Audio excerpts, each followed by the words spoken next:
Muito importante, é muito simples, né? É acessível, são bases de dados públicas. Sim. Então, para quem não sabe, todos os dados, né, todas as informações sobre as empresas são públicas e estão no site do GRI.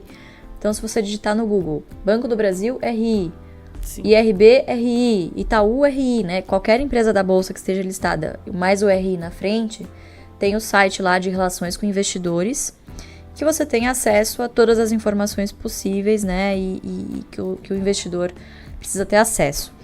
Então, baseado nisso, nessas informações que são públicas, mas que vocês precisam ter o interesse de ir atrás, o que a gente busca analisar ali, né? Como eu disse, boa empresa não necessariamente é sinônimo de um bom investimento. Sim.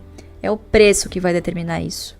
Não importa a qualidade da empresa. Toda empresa tem o seu preço. Seu preço justo, né? Claro, isso se você segue o Value Investing, né? Que é a bíblia, né, dos investidores de longo prazo, né? Costuma ser.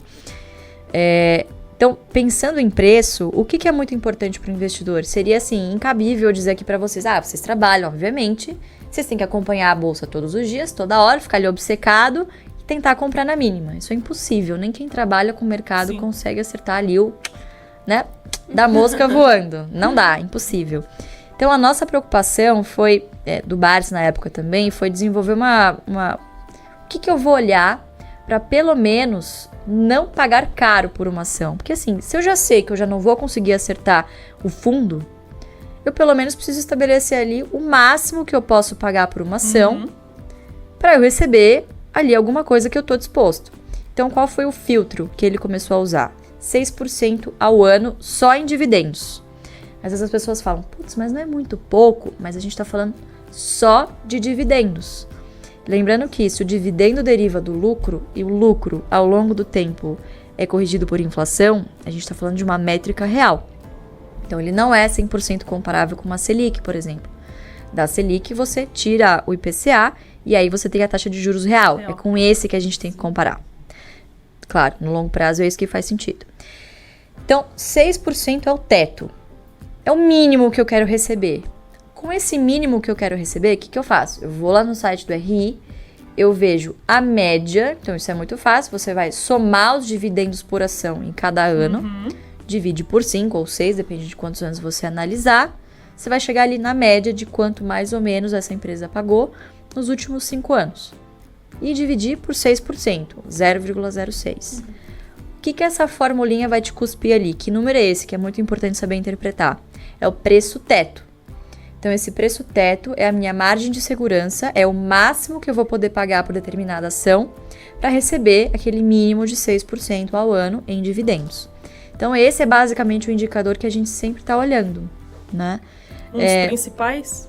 É um dos principais, na hora de tomar a decisão de comprar.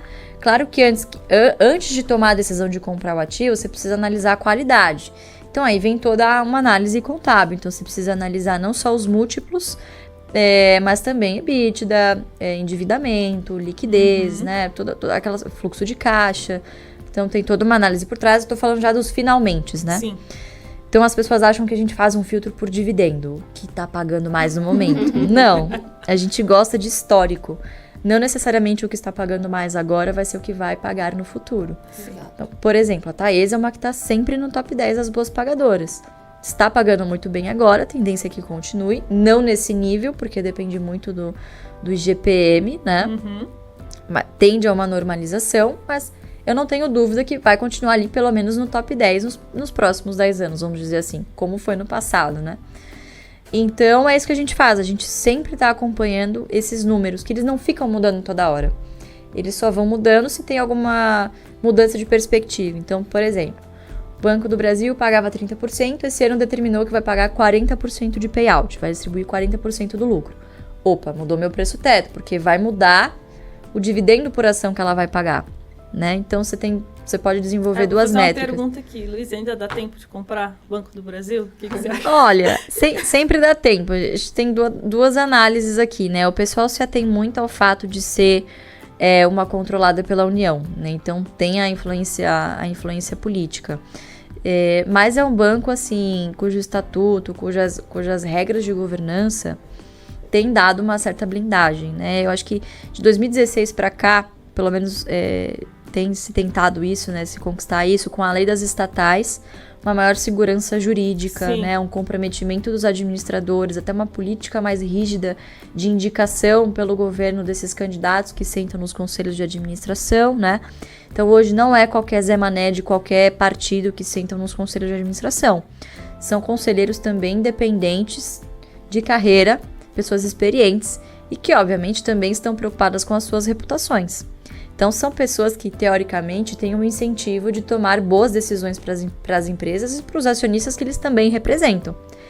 Então eu acho que quando você tem ali investidores mais atentos, né, mercado prestando atenção nas estatais e administradores que estão de fato tomando decisões em prol da empresa e não do governo, do controlador, fins populistas, enfim, você tem ali melhores empresas com melhores governança. Não estamos ainda no céu, obviamente, muita coisa a melhorar, mas a gente evoluiu muito nesses últimos 5 anos. Vide, por exemplo, o que aconteceu com a Eletrobras, né? Sim. E toda a agenda de privatização que tá um pouquinho engasgada. Poucos, mas aos poucos a gente tá evoluindo. Mas, poxa, quanto tempo a gente já não fala de privatização de Eletrobras, né? E eu acho que as estatais vieram esse ano para fazer o pessoal morder a língua, né? Então, o pessoal que, não investe em estatal, muito arriscado. Poxa, Banco do Brasil despontou em relação aos outros bancos. Eletrobras também, bom, agora é privatizada, mas o governo ainda tem uma boa parcela das ações, então podemos dizer que tem forte influência. Você tem aí empresas estatais, Petrobras também, que também despontou. Então, você tem aí empresas estatais que, poxa, estão ali no top 20 do Ibovespa. Sim.